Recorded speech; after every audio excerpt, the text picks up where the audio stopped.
Every day your cells face a backlog of molecular waste, misfolded proteins, oxidized lipids, and broken mitochondrial components that accumulate as quality control systems falter with age. At the center of this repair economy sit the sirtuins, especially Sirt1, which read the cell's NAD status and orchestrate DNA repair, metophagy, anti-inflammatory signaling, and metabolic reprogramming. Yet one of the most celebrated sirtuin activators, Resveratrol, suffers from a profound bioavailability crisis with rapid first-pass metabolism and minute systemic free drug levels after oral dosing, forcing researchers to reconsider how much sirtuin activation it can realistically deliver in humans without pharmaceutical reformulation.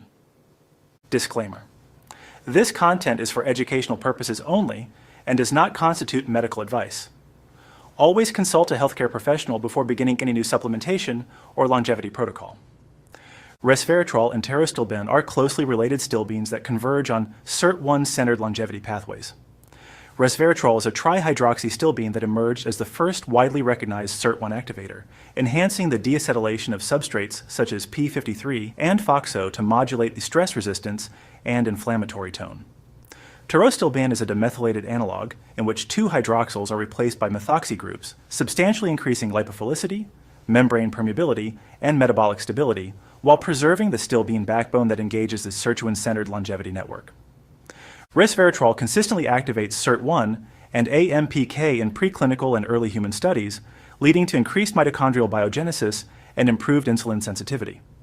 Pterostilbene activates similar networks as well as NRF2, signaling more potently than resveratrol at identical doses in multiple preclinical models, upregulating antioxidant enzymes and reducing oxidative damage in tissues including the liver and brain. A major limiting factor for resveratrol is its pharmacokinetic behavior in humans.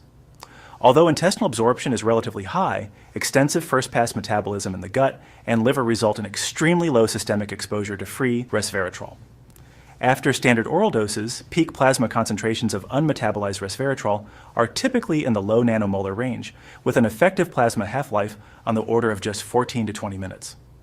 This discrepancy has been termed a bioavailability crisis, reflecting that less than about 1% of orally administered resveratrol may reach systemic circulation as a free glycone.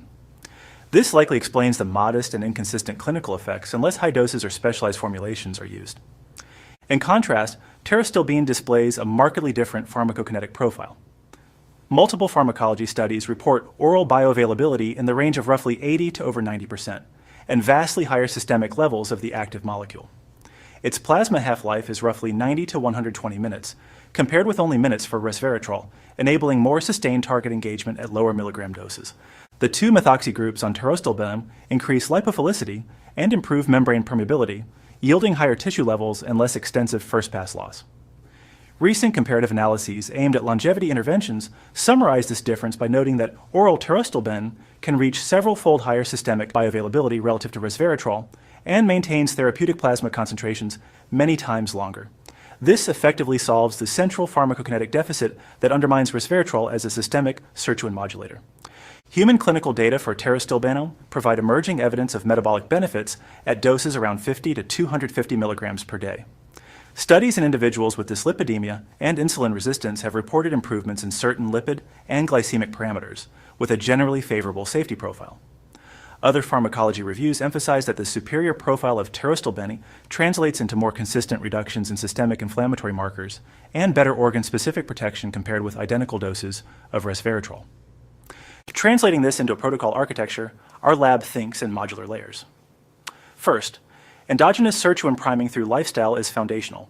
Because Sirt1 is an NAD-dependent deacetylase, interventions that raise the NAD to NADH ratio and activate AMPK, such as caloric restriction and exercise, provide a baseline elevation of sirtuin tone that any molecular intervention will build upon.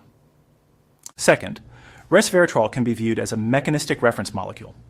Where it is used, contemporary literature supports focusing on formulations that address its bioavailability crisis, such as micelles or nanoparticles, to increase and prolong plasma exposure.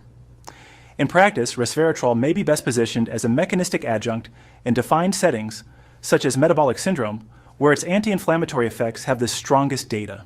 Third, Pterostilbene can be considered the higher exposure choice for systemic longevity targeting. Its superior oral bioavailability and longer half-life suggests that once or twice daily dosing can sustain plasma and tissue levels sufficient to modulate sirtuin pathways at significantly lower milligram doses than resveratrol. Finally, these molecules should be integrated into a broader synergistic system. Combining sirtuin-activating stilbenes with NAD precursors and mitochondrial cofactors creates a multifaceted intervention in which each component addresses a different step of the cellular repair cycle. Within such a system, Pterostilbene can serve as the primary stilbene anchor. Disclaimer. This content is for educational purposes only and does not constitute medical advice. Always consult a healthcare professional. For the complete clinical protocol summary, dosing spreadsheets, and our lab-vetted sources, visit the Longevity Logic Labs Protocol Hub linked in the description below. We update this database in real time as new clinical data and purity batches are verified. Thank you for supporting evidence-based science. Subscribe to stay updated on the latest longevity logic.